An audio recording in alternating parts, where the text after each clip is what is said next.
Welcome to the Copilot Connection. We're here to share with you all the news, insights and capabilities of the Microsoft Copilot ecosystem from across the entire Microsoft stack. I'm Zoe Wilson and I'm an MVP for Copilot and Teams and a Microsoft Regional Director. And I'm Kevin McDonald, an MVP for Copilot and Viva. And we'll be releasing episodes as podcasts and on YouTube with insights from experts from the community and Microsoft on what the different areas of Copilot are, the impacts you can make to you and your organization, what you need to do to prepare for them, or start implementing them now, and even how you can extend them with agents. So the last session, we talked a lot about all of the news from Microsoft as we'd had the big Build conference in May. But as you'd expect, it's been a little bit of a quiet period whilst Microsoft recovers from Build. So we thought we'd cover a few of the upcoming community conference sessions instead and some of the things that you should really look out for if you're attending.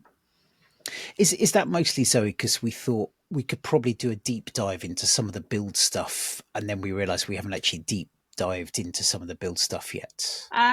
Possibly, Kevin, possibly. Okay, just me. Yeah, possibly. Although, I mean, we do have some potential interesting topics coming up, but we do. Yeah. We'll have a think about how we do that as well. But there were a couple of, while we didn't have the formal Microsoft news, there was a couple of news stories that caught our eye that we should cover first as well.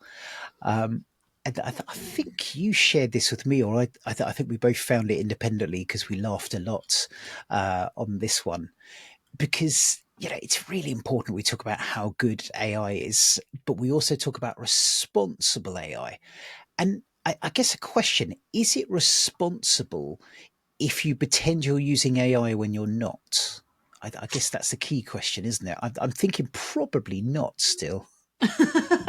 Yeah, I'd say definitely not. Definitely not, Kevin. So this story is about Builder.ai, who they filed for bankruptcy. And it's become apparent over the past few days that rather than actually being AI powered, they are powered by a huge offshore team of engineers sitting in India who are pretending to, they're basically building things and pretending that it's built with AI. That's just amazing. I shouldn't laugh at this quite as much as I am, but it's that. I think their premise was they can help build apps faster and faster for it, but it was just people doing it manually. It was the kind of is it the Turk machine or that comes through from it, and that's basically all it was on there. But this isn't just a kind of tin pot company doing it. This is a company that had backing from was it Microsoft or sorry from AWS, I should Microsoft. say, and AWS and various others. Yeah, so they were classed as a unicorn because they were valued at over $1 billion, and they raised more than $450 million in venture capital in funding rounds.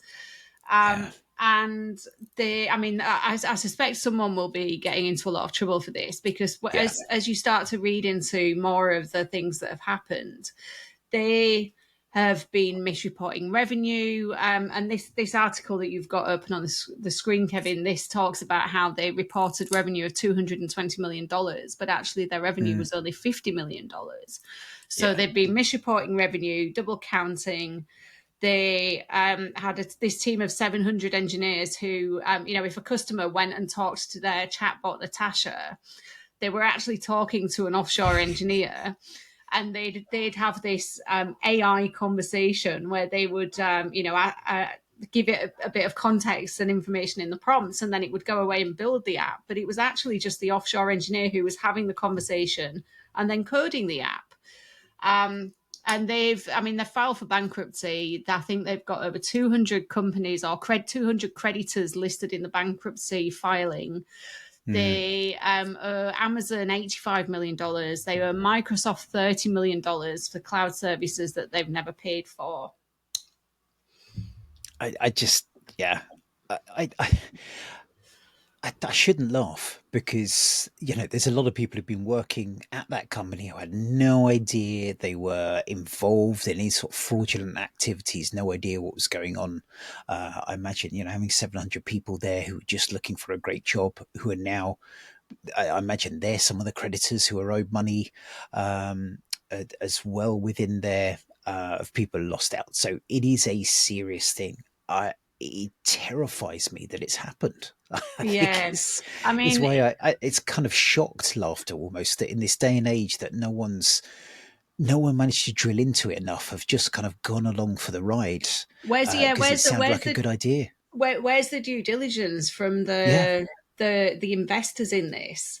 yeah, And if there was ever an example needed to show how much of an AI bubble we've been in for the past year or so, this has to be the perfect example. yeah. Because how can a company pull off something like this on such a big scale and fool so many people to the tune of $450 million of investment and over $100 million of. Okay, so I just did the classic of trying to stop sharing screen and instead hitting the stop recording. So sorry about that. You were just saying, Zoe. Yeah, I was just saying, I can't believe that in this day and age they've managed to fool so many people to the tune of $450 million of investor money and Yeah. over $100 million of cloud services. I mean, if you think about that in terms of a line of credit, because Mm, that's services they've consumed but not paid for, that's a ridiculous line of credit that AWS and Microsoft have given to them. yeah.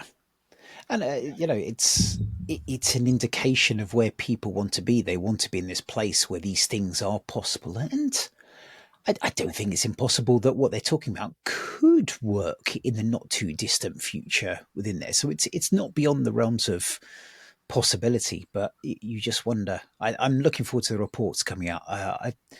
What was the book? And they've turned it series of film. I think it's Bad Bloods. That was all about Elizabeth. What's her name? Where she kind of made up this machine that was blood tests, and basically she had this tiny machine, and then they'd actually do the tests when a much larger one, and managed to con a lot of people over there. Yeah, I'm yeah. Is hoping we'll it? see a similar story come out around this and the details. Yeah, so I saw a slight segue here, but I saw something recently that said her husband has just started a new company for No, really? wellness blood testing. What? Yeah, But I thought he was still in jail. well, like Wow. how can they even be allowed to do that? Wow. Okay, let's move on quickly before I say something Yeah, I mean, I think from an unfortunate. industry perspective, though, one of the things that this means, hopefully, is that people who are investing in AI startups or AI companies Mm, in general will actually be taking a closer look at what they're investing in, both in terms of um, the actual reliability and credibility, like the thing that they're selling, is this actually possible? And also in terms of their operations and how they're running the business as well, rather than just blindly throwing money at everything in the hope that they can make a quick buck on AI. okay, I'm going to do this as carefully as I can as a segue. Some other news at the moment is about Microsoft on there. Completely unrelated story, nothing related to what Zoe was just saying there. But one thing that's come out is a bit of the reorgs going on there. So I think, I'm not going to talk about that side unless I've seen something here. But I think we've known that there's going to be some changes coming to some of the structures at Microsoft, and I think this is the first concrete part of that we've seen now. So, in this, the LinkedIn chief is now going to take over running the Office part of the engineering side of the business. Before you correct me for the third or fourth time Yeah, yeah. on that one, I think one thing that's really important to note here, Kevin, is that he's not moving roles. He's taking on additional responsibility. So he will yes, continue good to point. be the CEO of LinkedIn and will become the leader who's looking after Office and Yeah. M365 Copilot. Yeah, and what I was going to say there is it's not really Office. It's the what. Sorry, it is what everyone thinks of as Office, but it's the M365 apps. So Words, PowerPoint, Excel, that sort of thing, plus M365 Copilot, which is owned by that Office area. So this doesn't include the kind of OneDrive, SharePoint, Teams world of things, which is in a separate engineering area.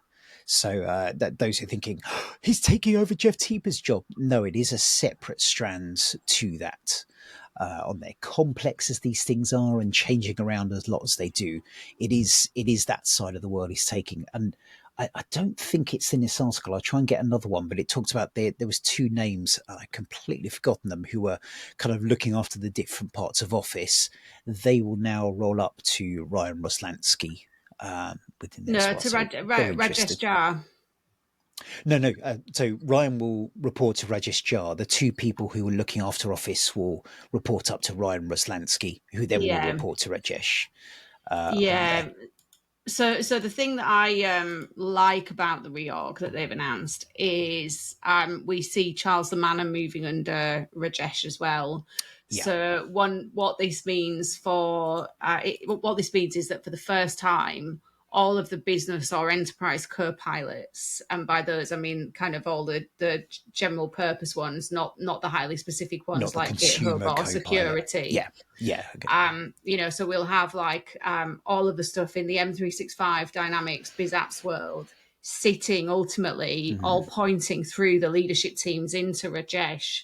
So Rajesh has got a very big role. He's got a huge amount of responsibility to make this Yeah. work. It's got here his official role as head of Rajesh Jar, head of experiences and devices within there as well. So it's interesting. Yeah, I, I I get the feeling this is not the last of it that we'll see in terms of those shuffles. I think we'll see that kind of come through in whether it's a few weeks or a few months as to what that means. I don't think it's the end of the changes we're seeing there as well. No, and I think this is the first concrete thing that we've seen in terms of the actual organizational structure. I Mm, know that both of us and many of our friends across the industry have been really saddened to see all of the layoffs that have been yeah, happening at Microsoft over the last 2 to 3 weeks. And I don't just knowing how employment law works in the different countries and the different pace that these things move at. I don't think this will be the last of the big org structural changes. And I also think we'll continue to see more and more people being laid off by Microsoft as well. yeah, And absolutely. I'm being quite specific in my language there because I've seen loads of people talking about, how a person has been impacted or affected. And I feel like that really softens the language, when ultimately these people have been laid off, their role has been terminated because it's deemed as not being needed anymore. I think I I kind of agree and partially disagree. I think it is they're impacted. They haven't been laid off yet because they often get the opportunity to look for another role for a certain amount of time, or they can choose to leave straight away as well. So I think impact is the kind of broad term for all of it. But the vast majority, yeah, I agree, it's laid off and it's not good. Yeah. And it's going to be really interesting, I think, seeing over the next few weeks how this lands. What Mm. what the new Microsoft looks like in their new fiscal years, which starts next month. Yeah.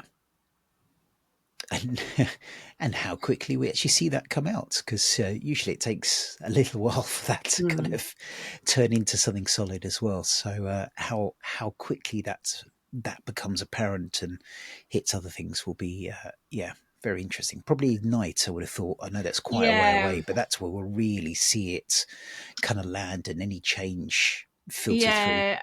I was just about to say usually Inspire in July, but I Hmm. remembered that they've actually permanently moved that to roll into Ignite now, haven't they? So you're Yeah, right. And we started this recording by talking about the fact that it's been a little bit quiet since Build from a news perspective, and I feel like this is a big part of the reason why. What I really want yeah, to see from a co-pilot, an agent, an AI perspective, I understand that at the moment, there's a necessary amount of kind of restructuring and lining people up in the right place so that they all know where they're sitting in the start of the new fiscal year and they're ready to hit the ground running. I think it's really important for Microsoft and their position in the AI space that they do this as quickly as possible so that they don't lose any momentum. You know, they need to hit the ground running as quickly as possible in the new Yeah. FY and have a really clear strategy of where they're going with all of these things. Absolutely agree. And you know, we were talking about other shows we could do as follow-ups. I'd love to do one on some of the Google announcements because it feels like they've been behind. I was saying this was at a user group workshop last night, that it felt like Google was behind for quite a long time. You know, behind Azure, OpenAI, Microsoft, and many others, and Anthropic. It feels like they've caught up at very least, and if not gone ahead in quite a few areas. VO3 that we are talking about before the show is really catching up. So Microsoft has got to be in a position. It's maybe not theirs to lose, but it kind of is. You know, they've had that head start. They've got the enterprise engagement. They really have got to do something wrong to lose out on that. But it's very possible.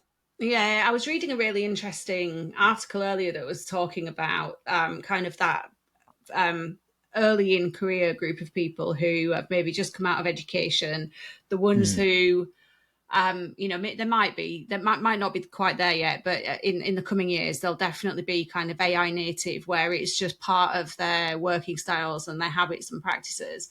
And what this article was saying is that there's actually a threat to Microsoft in this, because a lot of education organizations don't use Microsoft, they use Google.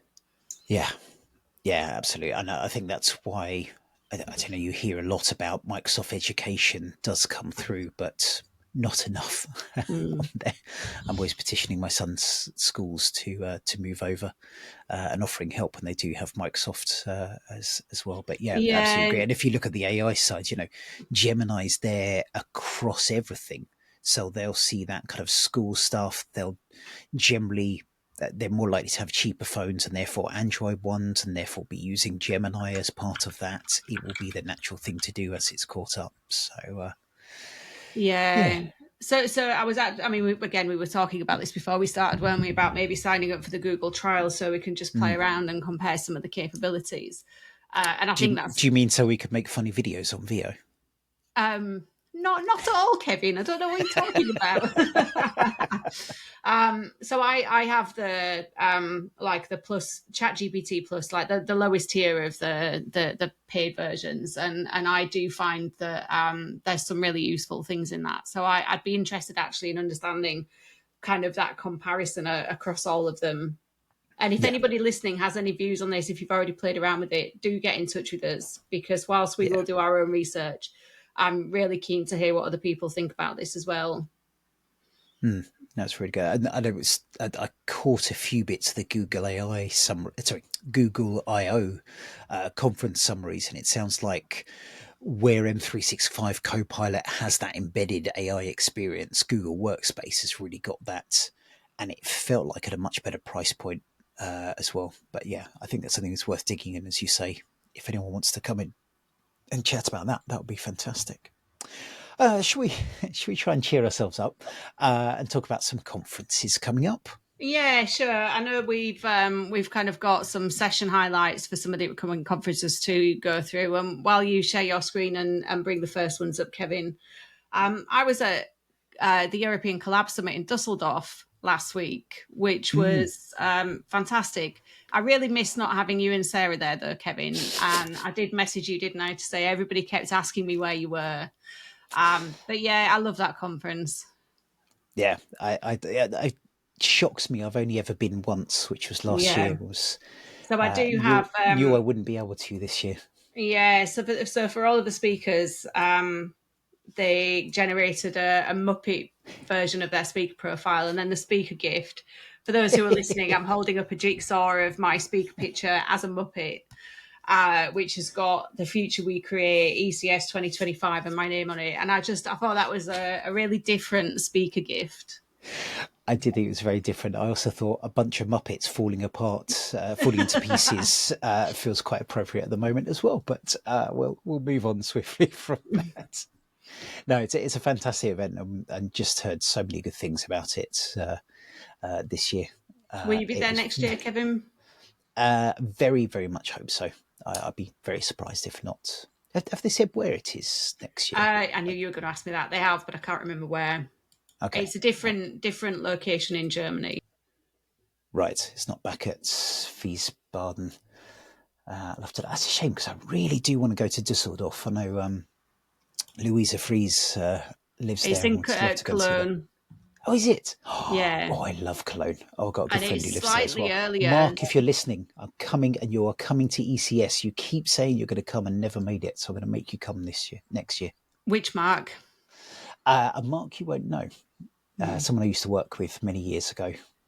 Who I basically, it's funny. You have old work friends. This is really go off on a tangent. You have old work friends, and I don't know if this is just a bloke thing, but you kind of keep in contact about the most random things, and we basically send each other funny names we find out and about that just amuse us, and that's how we stay in contact. So It's very surreal. why is Cologne a funny name? No, no, no. As in names of people we find. Uh Sorry, he lives in Cologne, which is the link. yes. Yes, I That I missed was that trying bit. to think what was the link between this person and the town. No, no, it's Yeah, nothing to do with colons or anything like that. it's actually slightly earlier next year as well. It's the 5th to the 7th of May, which was the same week as M365 Conf this year, but M365 Conf is earlier next year as well. That's like, I think, the last week in April, something like that. Okay. I'm going to have to do some planning ahead and Yeah. begging forgiveness. So, I- there's too many things I want to go to. But yeah. anyway, So, right. Talking of moving FOMO on. and missing out on events, we should probably talk about some of them. And in fact, another one you and I both missing out on is the European Power Platform Conference, which I haven't been to. I didn't apply this year. Reason I can't, my son's doing A levels, so putting family first for this year. I did apply last year and didn't get in. I think I was talking about Viva and OKRs. That was probably Yeah, and I think the issue there. and the year before you did the same thing as this year, didn't you? Where it was your son's Yeah, GCSEs, so you didn't travel again.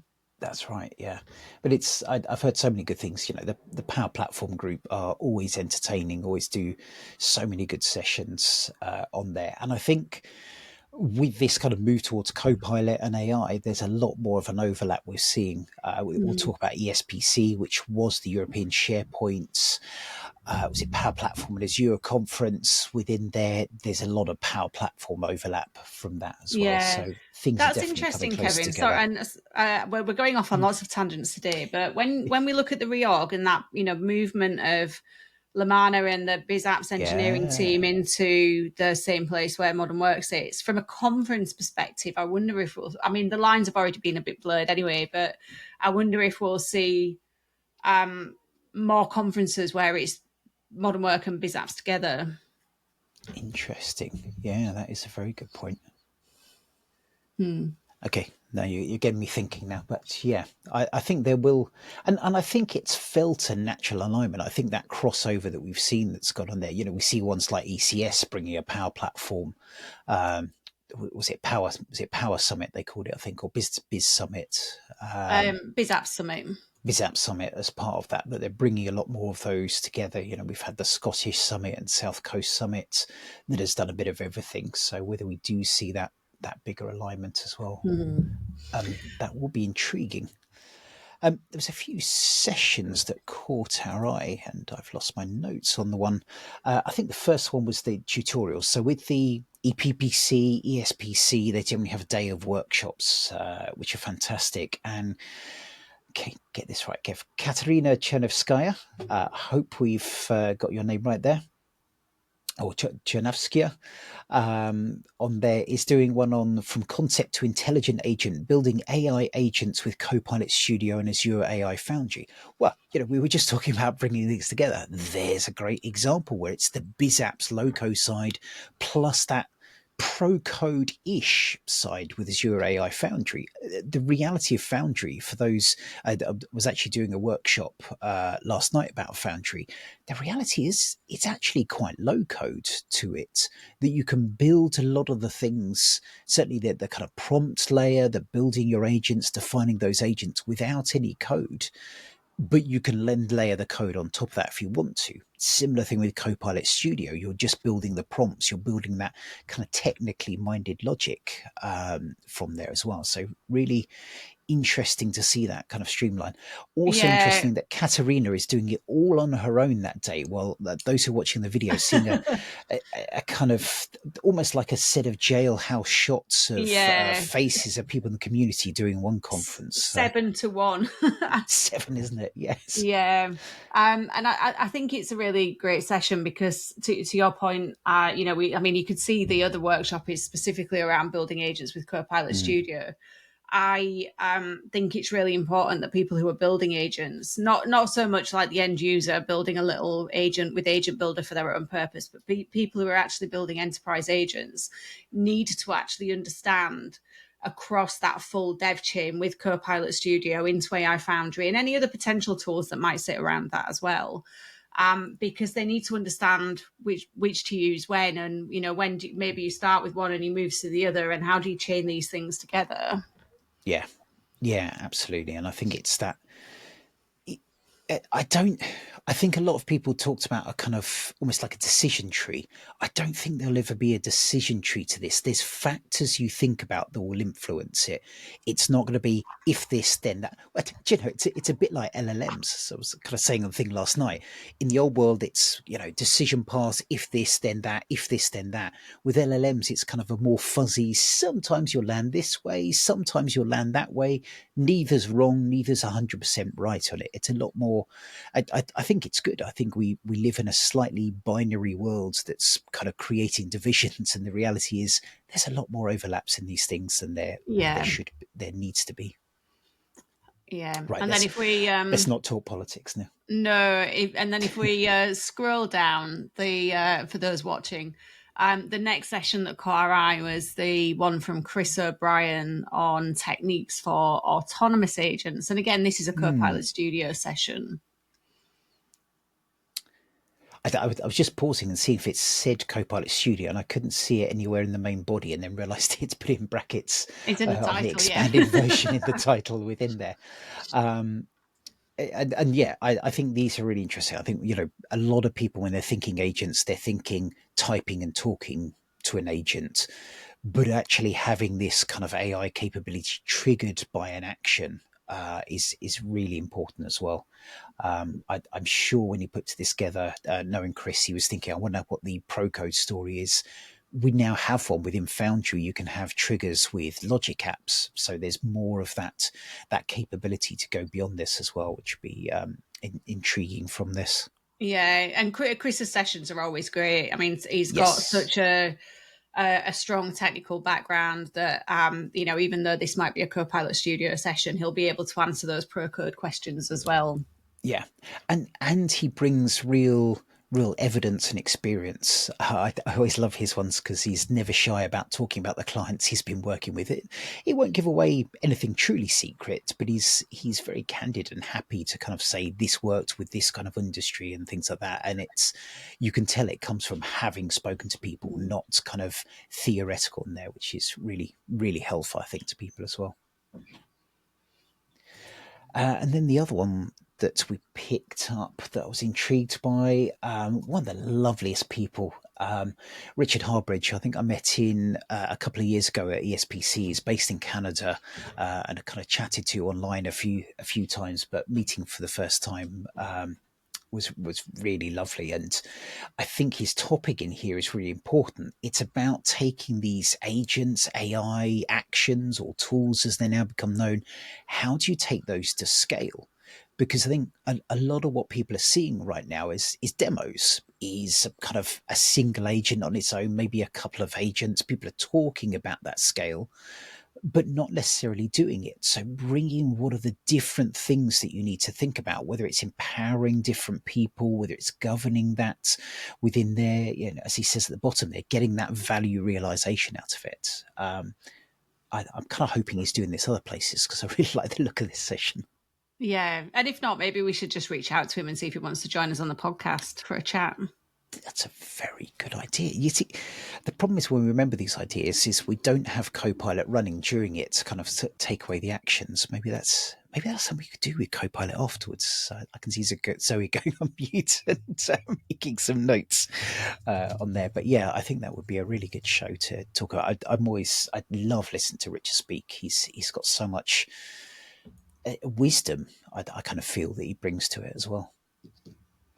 So yeah, really, for those who are EPPC, you're in for an absolute treat. And I'm seeing a book now at the top of the page, so I'm sure there are still tickets if you can get over to Vienna in Austria between June the 16th to 19th. And whilst neither of us have been to EPPC, we have both been at ESPC before, and this is organised by the same team. So Yeah. we know the professionalism and the quality of the event will be fantastic.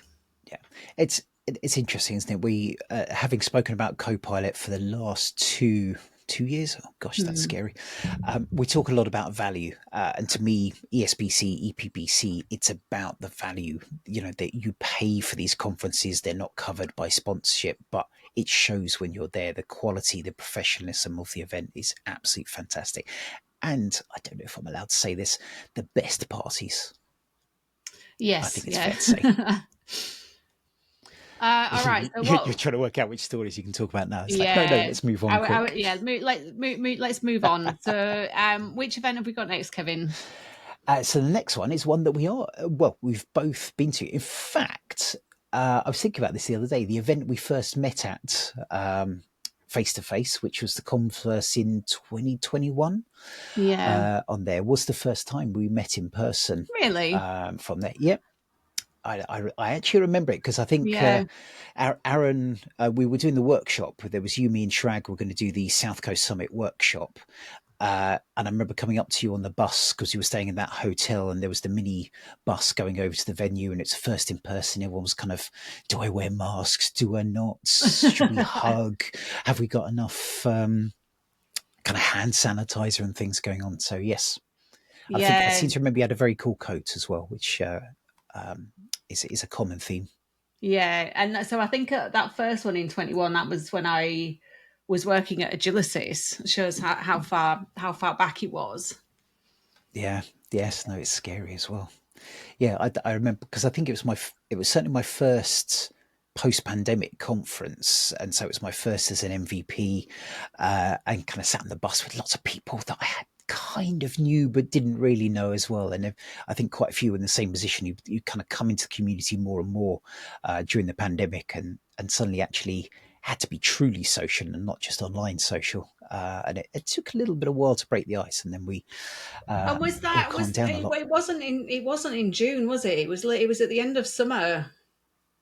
Yes, that's right. Because we were that's right. we were not fully locked down, but we couldn't meet in groups bigger than October, 6 in June.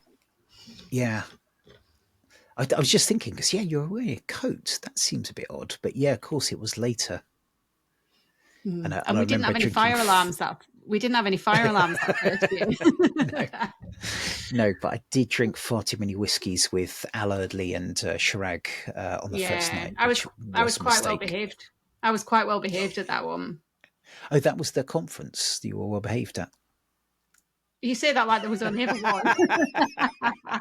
Okay, moving on before we lose too many people on this one. So, yeah, we're both there with a lot of people on that one. So I'm actually, I've missed, it wasn't me, it was a different Kevin that was going to cover first. It's interesting. I don't know Kevin Keeler on this one. It looks like he comes from the UC space from that, but he's doing a session on Copilot is great, but how does it compare? Understanding the competition to drive success. I think, we were talking a second ago about Google within there. We talk about ChatGPT a lot. I think it'd be very interesting to understand what he looks at, because I think there's a lot of different factors to consider this. Yeah, and it's interesting because actually I was thinking about this after we were looking at it earlier. He, I don't think he actually mentions in his description what tool he's comparing to. No. which I think is very clever, because who knows what's going to have come out by the time, Builder.ai could have been the dominant tool to use at this point. You never know at this point. But I think he's obviously come from a Teams background, so he's going to be talking about the perspective from there as well, that picks up. So it will be interesting to see what he does cover from all that as well. So Yeah, I definitely have. worth going and possibly challenging him on those. Yeah, I have to say though, Kevin, I think possibly what hopefully is going to be one of the busiest sessions at Commsverse, and one that I know we will both definitely be in if it doesn't conflict with our sessions, and that is Tom Morgan talking about his Clothes Pilot app, which I'm really excited to hear about. Hang on. Yes, I might have to sneak out a little bit early to do mine, but yes. Do you want to talk about what clothes pilot was? Yeah, That's so really for hard to say. anybody listening or watching, if you're not aware of Clothes Pilot, I'd highly recommend that you go and start following Tom on LinkedIn. Earlier this year, he wanted to test the capabilities of building agents. So he um, built an agent where he connected it. So he basically inputted like all of the clothes that he had. He connected it to an API for the weather, and allowed it access to his calendar. So he could see which location it was in, he could understand what the weather was, he could look at the types of meetings that he had that day. And then every morning he would get Clothes Pilot to recommend his outfit for the day. And he'd get it to generate an image of a man in the outfit as well. And I mean, for the period when he was posting this daily, I absolutely loved it. Oh, you missed the bit where he try and replicate the pose of that AI generated one himself as well, Yeah, including with the kind of dead in the eye stare on it, which yeah. it I made me mean, laugh a lot. yeah, I did think that the designer image generation, there was definitely a type or a look to the type of man it was generating. It was like almost like a model pose with broad shoulders and then a slim waist and a big Yeah, chiseled jaw and a bit of a 5 o'clock shadow, and then, like you say, a just dead like eye Tom, stare. just like Tom. Yeah, Yeah. And then when we went to MVP Summit in Seattle in March, we'd been talking to him on LinkedIn, hadn't we, Kevin? And yeah. we'd said you should get it to try and tell you what you need for the week. And it actually told it, like he used it to create his packing list for the week. So every outfit he wore at MVP Summit was something that Clothes Pilot had recommended to him based on the weather forecast and where we were. It made me laugh so much. But there's the fun side of it. It was great, the kind of posing for those pictures, but also he kind of educated on how he improved it over time, how he tweaked some of the prompts to get the right thing, how he didn't find it was quite working for him, and the reality of he'd be honest that maybe he wouldn't always choose the first version. He kind of asked for a second one, and Mm. he actually found that he'd have a conversation with it to say, I don't know, I don't think this quite works together. Okay, how about this? And he kind of documented all those things. So the learning from it about how these declarative agents especially work was really valuable as well. Yeah. I can see it's only got 11 people who've thumbed that up at the moment, so I'm going to go add that to my agenda. Yeah, how do you do that? Maybe I'm not You logged in. click that Oh, green add to button that agenda. says There we add go. to I agenda. was looking for a thumbs up. There we go. So yeah, that will be a really good session, I think, on that Yeah. as well. So looking forward to that one. And then I will be running off. Yes, I'm afraid we are doing some self promotion here, but I'm going to be doing a session on how can Copilot and agents change the way I work. And my aim is to have the only slides as the kind of boilerplate slides that we always like to do as the kind of intro and thank the sponsors, and for Commsverse always at the end to have the celebration. And then my demo is actually going to tell the story as it goes along as well.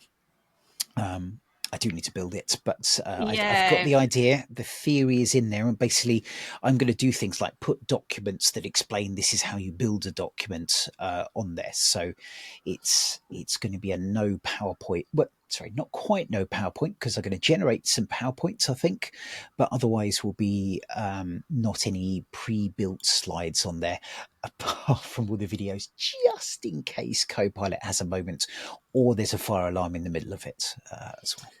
Yeah, so I was going to say, Kevin, are you doing these as live demos? Yes, I'm Yeah, intending to. Yeah, so I had 5 live demos that I did or attempted in my session at Collab Summit in Germany last week, and only 3 of the 5 worked. So, And did you record videos before of them? No. no, I hadn't Did recorded. anyone suggest to you that might be a good idea? I didn't have time. But what I did do, I was a good speaker. So for each of the demos, I tested that they worked before I travelled to the conference. And then in my deck, I actually had an appendix that had instructions for how to replicate the demo. So for the 2 that bombed out, the people in the audience could go and try them on their own. And I know that they work. Bomb it out themselves as well. Yeah. So I don't see Researcher Agent in this, although that wouldn't have been a thing when you submitted this. Are you planning to show anything like Researcher Agent or Agent Builder? So my one caveat is there's going to be some prompts I'm going to pre-run just before it. So like Researcher takes a little bit of time. So yes, that's going to go in there. I don't think I'm covering Analyst on there, but I might change and put that on there if I get some time. So yeah. What Copilot notebooks? Yes, that's definitely going to be in there, but again, wasn't there when I put it together. And it had nicely Copilot actions and scheduled prompts, which, as you know, scheduled prompts is back now, but Copilot actions has gone away, so that will change slightly. Yeah, so for anybody who's listening who will be at Commsverse, if you've not had a chance to see or play with some of these newer capabilities in Copilot, definitely go and check out Kevin's session, because even though all of the demos didn't work in my session last week, people actually responded really positively to the fact that they were some of the things that they were getting to see were really new. And it might not have landed in their tenant yet because it was mid rollout to it was all general availability, but it was still rolling out. So if you've not had a chance to play with some of the new stuff, definitely go watch Kevin try to break it.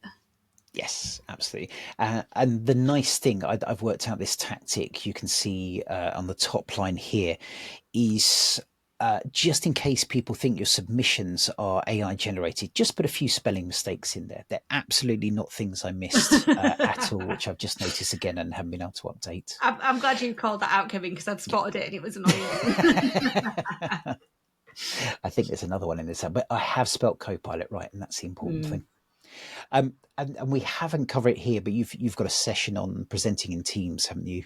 Yeah, so for those people who know me, I have been delivering a Presenting in Teams masterclass since 2021. Here we are in the middle of 2025, and the content has been updated to reflect some of the newer meeting capabilities and things like the facilitator agent or how to design meetings for Copilot, things like that. So the content is updated, but I'm still having to do this session because people, even though it's basic, people don't know how to do it. And I gave this session at M365 Conf in Vegas at the start of May. And one of the feedback comments that I got was, I was expecting more. This is fairly basic. Anybody could learn this by clicking around Teams. And that's kind of the whole point. I'm not just showing people how to present in Teams. I'm actually explaining to them why it's important, like why people should be using their tools properly. I get the feedback, but I think it's also at the same time, I think it's really important to have sessions like this that just remind you of all the stuff that's there that you don't actually do. Back I think it's basics. always a popular session. Yeah, exactly. You know, I mean, we're talking about wanting to transform the way that people work with AI, but if they don't even know more than the basic 5% of Teams functionality, we're starting from a pretty low base. Yeah. Which I think leads us nicely onto, we talked about UK and European sessions. We do want to not lose out our friends on the other side of the pond from there. And we've got TechCon 365 run a suite of conferences, and they've got one coming up on June 23rd to 27 in Seattle. It's actually in the same Seattle conference center as they have Builds within there, and they've got a load of sessions which I thought I had open, and it looks like I don't. There we go, TechCon agenda within that. What I noticed, I'm going to be very cautious on this one. What I noticed looking at TechCon, and we're about to talk about the North American Collab Summit, is there was far less AI specific content within there. I'm just going to jump to the other view of things. So, we're talking about that, not necessarily basic stuff, but talking about the different sections within there. And it very much felt like there was a lot of other things going on with this. So if I filter on the kind of Copilot ones, there was a few here, but there's a lot of sessions within this, even Viva within there. A lot of things talking about intranets and portals as well. And I think it's really important. I think Microsoft obviously has to kind of share the shiniest, newest stuff on there, but it's really good to see that these sessions aren't disappearing as well. Yeah, it almost feels like a tiny bit of pushback from the community to Yeah. say, look, we know that the priority over there is kind of Copilot and AI and agents, but actually all of this kind of core fundamental infrastructure, technology, platform solutions, this is still really important This for is what people people to actually use. know what best practice looks like and what the common issues are. Yeah, absolutely. And if you haven't got that, things like your information architecture with your SharePoint farm, then your Copilot's not going to work as well. So really, really nice to see some sessions where they haven't just arbitrarily put the word generative AI in the title, and the rest of it just seems like a standard one. So it was quite nice to see that. But we are the Copilot connection, so we're going to try and pick up more of the Copilot ones within there as well. And our good friend Mark Rackley's got I think it's actually a whole day workshop on a deep dive into Copilot Studio. I know that he, okay, might get myself in trouble. He might shout at me, but he's gone through the kind of ringer with Copilot of, he's been there since the PVA days. He's got hands on with it a lot. He's sworn about it an awful lot and what it's changed, what it's done. I do remember him giving a demo back when we were working together, and everything changed overnight. And all his demo, he basically had to almost redo on the fly and work out where things had moved to and stuff like that. But because of that, he knows all the things to do to get the best benefits from it, the things to avoid, and as he says, how to incorporate Azure OpenAI for even more awesomeness within there. So I think that will be an absolutely fantastic. I think we might have to message Mark, Zoe, because it says join this half-day demo packed workshop. Then at the Yeah. bottom says 9 till 5. Maybe this it's the American hours they work. 9 till 5 is just a half day for them. I'm not sure, Yeah. but So the funny thing is, Kevin, I think Mark did this session at ECS last week in an hour session. So I think he can slower, flex Mark, slower. to fill the time that's available. Yeah. Look, I think it's a really good point, though. When I look at all of the events, all of the people who are posting on LinkedIn and creating content, there are a lot of people who it feels like are just like, I don't necessarily feel like it's lived experience. They're just they're almost jumping on the bandwagon because this is the newest shiniest toy and it's going to get them visibility and attention. Whereas Mark has been he was on the M365 Copilot journey with me right from the very start, and he's gone through all of that, all of the extensibility. He's got that real world lived experience of more than 2 Yeah. years now. Yeah. Yeah, absolutely. You could see the bags under his eyes from having done that as well. So yeah, Yeah. that'll be a really good workshop. And he's always entertaining. Mark's.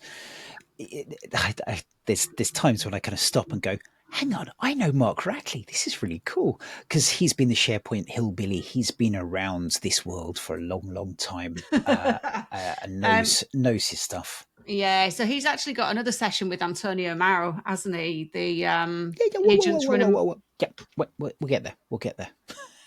Do you want me to go to that now, or yeah, go to that cover the one other one? next. Okay. Yeah, Oh, there we go. I couldn't remember how far down it was. That's why. But yes, yeah. go on, go on.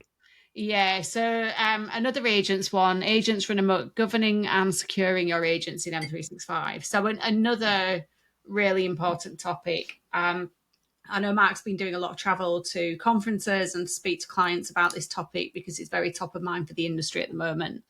And Mm. again, looking at the experience and knowledge that he's got, I think this will be a really great session. And this looks like a half-day workshop, actually, but it doesn't Yes, say. that one Oh, it does actually say is. half day.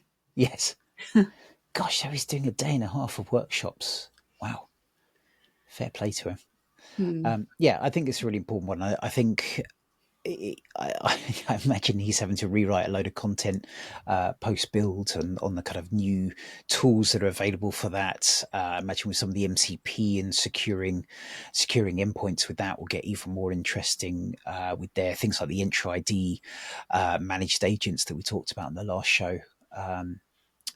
Hopefully, you can sneak some of those into there as well. But I think it'll be a really interesting one. And if we can steal his notes for our workshop, that'd be even better That yeah, on that one. The one above that I was going to talk to as well, I think it's a little bit different, and I love Trebgat as well. But he's got an AI literacy workshop for those new to AI, and it's interesting. I was talking about how these American conferences that we've been looking at here that's talked about almost more of a not so much AI within there, and so to actually have this as the basics of things to talk about. Uh, I think it's fantastic. I think it's really good to put that it's very easy when you're talking about these things day in day out to forget that many people are not there. They haven't thought about it. I was chatting to people at the workshop last night who just the idea of a kind of system prompt was very new to them as well, and the fact there was different types and styles of prompting, let alone what AI is, how you should do it, what you should plan for. So I really like that Treb's got this workshop in there to look at that full detail, to have that very accessible, as he says in here, no technical jargon needed within there. He does then say prompting within that. I mean, that's kind of technical jargon, but I'll let him off on that one, and fine tuning and things like that. But I think it's really important that we do talk about these things. It's not easy for people to pick up if they've kind of gone, oh, bloody AI, and then finally decided they want to look at it. You can be a long way behind from it. So I like this session that's got in there. I think that's a a definitely half day needed. workshop. Mm, Yeah, definitely needed. I mean, we've talked loads on this show before about how it's really important to bring people on the journey, and if they're just treating their Copilot or their AI assistant like Google or Bing, yeah, then they're not going to get the best out of it. So I think this is a really important foundational piece of knowledge that people need to be able to get the right skills to succeed in the new AI world. yeah, yeah, absolutely. So yeah, I really liked that one. Staying over in the US, and this one, we're taking a bit of a time jump. We generally find there's not so many conferences over sort of July and August as well. We've got September is the North American Collab Summit. Now, I don't want to upset anyone, but there is a place called Branson in Missouri. Apparently, it's very, very small and very hard to get to from there, I've been told. But you're actually flying over for this one, aren't you, Zoe? I am, yes. So I managed to convince my other half to come with me for the second US conference trip of the year. And we've turned this into a bit of a holiday. So you can't fly direct. We're flying into Chicago. We're spending a little bit of time in Chicago. Then we're going to Kansas City. Then we are flying to Springfield, but you can't fly direct from Kansas City to Springfield. So I think we're flying via Dallas. So we fly to Dallas, then Dallas to Springfield. And then I still think it's like an hour's drive or something ridiculous after that to get there. So yeah, it's a trade file. But I've heard. I'm just going to flip over to the homepage.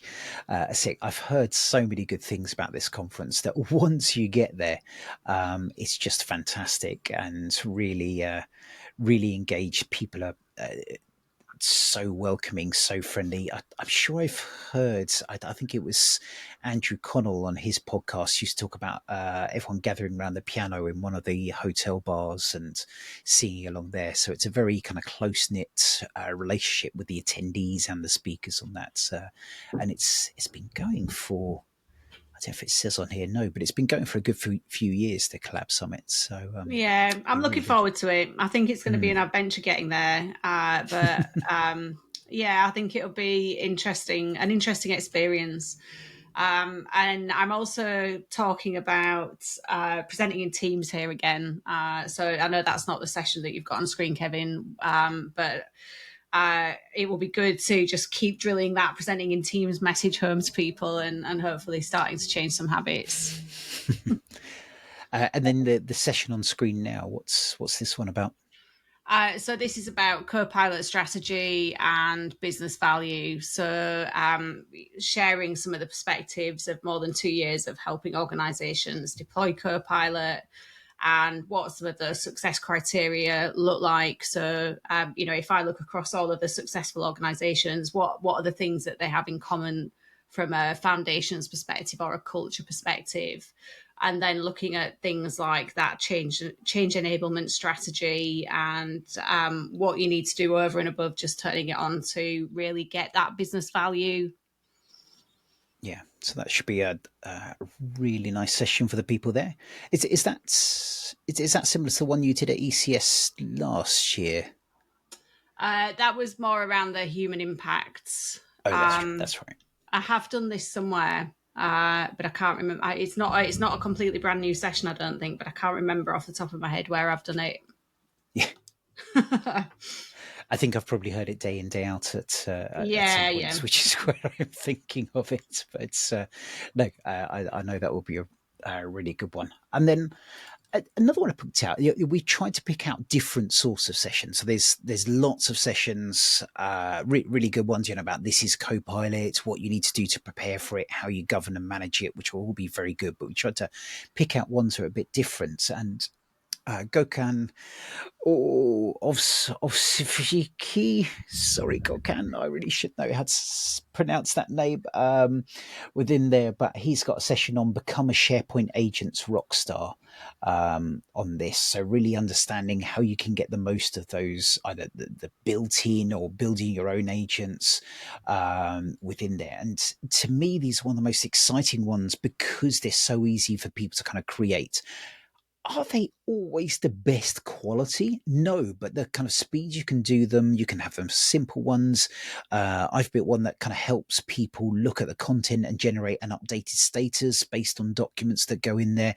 Another one that can answer questions on the, if you've got like a set of design documents, then you can put the different details and things in there. So really, really looking forward to see or to hear what he covers in this one. I think it'd be very good. If I'm going to give him oh no, I can't give them a like. I hate it when they have a star and I can't like it on there. Maybe I need to be registered before I do that. Yeah, that's all right, Kevin. I'll log in and I'll give it a like for you. On that one, so that should be really good. Okay, got one last conference that we want to pick out. Probably just a general overview rather than go into the detailed sessions. And this is ESPC that both of us will be at over in Dublin. And this is looking a little way out to December, but make sure you plan for this one. For those who are European based and have never got the chance to go to Build or Ignite, and I hold my hand up, that's me.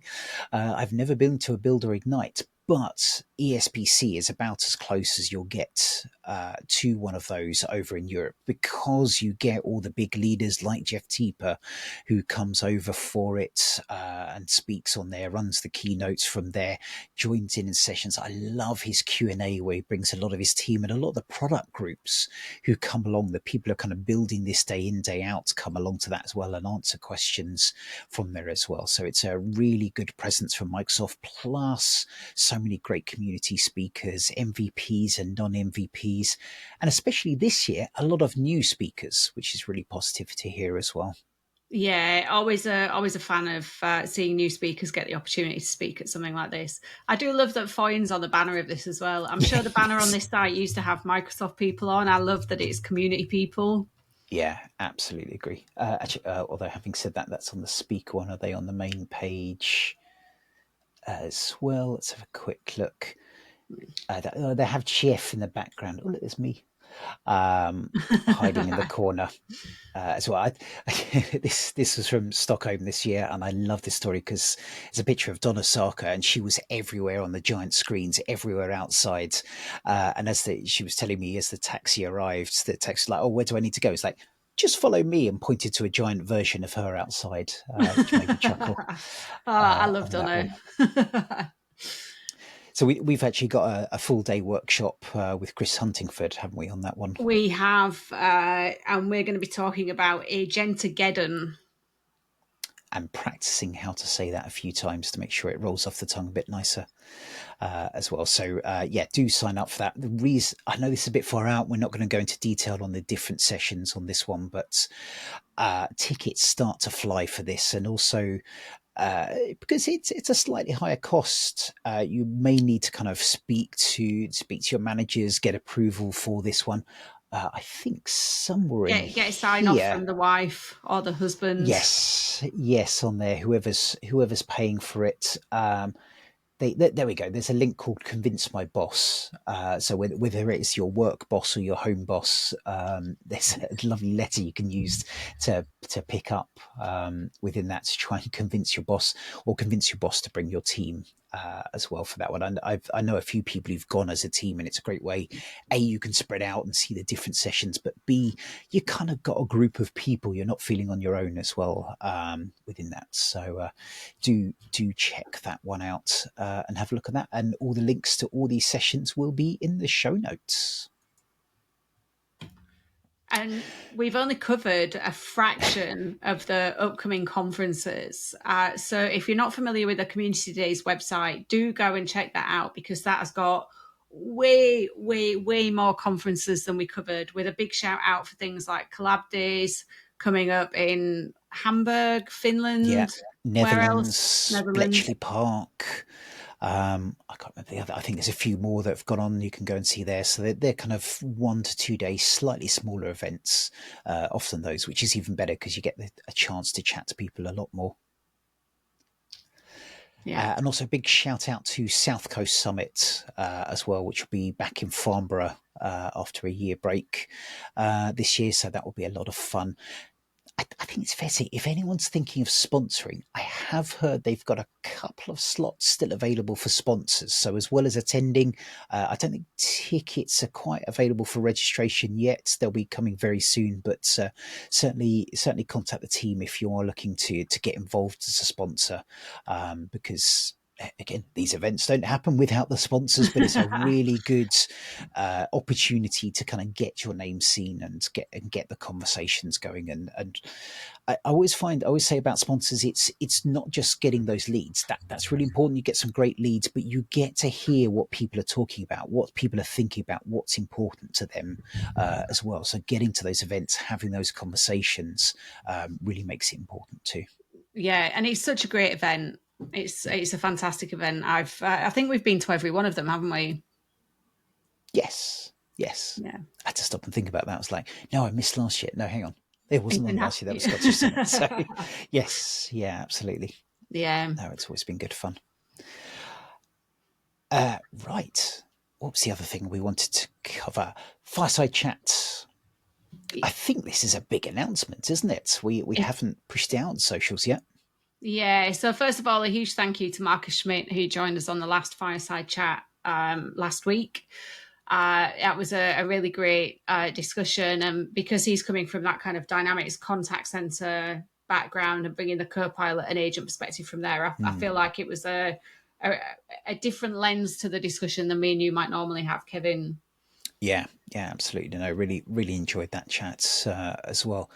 And so we're kind of following up on that and having Well, it is someone from Microsoft, but I feel we've got the beautiful crossover of someone who's always there in the community as well. So he kind of wears two hats very closely together.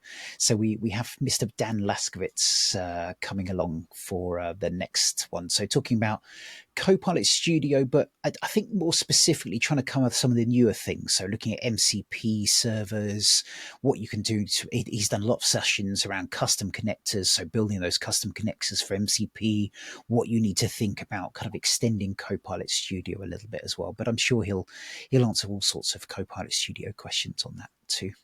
Yeah, so if you don't have the invite for the Fireside Chat, you can go to copilotfireside.chat and sign up. These sessions are live only, so you have to be there. You can't listen back to the recording. There's nothing on demand.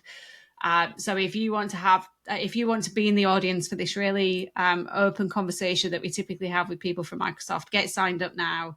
And I think it's going to be great to have Dan on the show, although we do need to remind him that it's not a community conversation and that we need work Dan engaged. That's funny. I was just about to say, and you can ask Dan all sorts of questions like, why doesn't Copilot Studio do this? Or where's the best place to get a bar in all the conferences you've been to? So yeah, no, you're probably right. More the former one of those as well. But yeah, do come and bring the questions.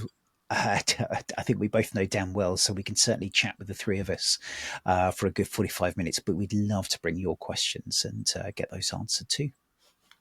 Awesome. Well, with that, I think all that's left to say is thank you for listening.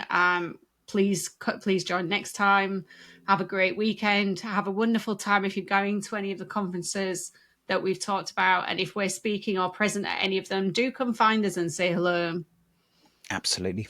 Otherwise, have a fantastic week. Bye-bye. Thank you. Bye-bye.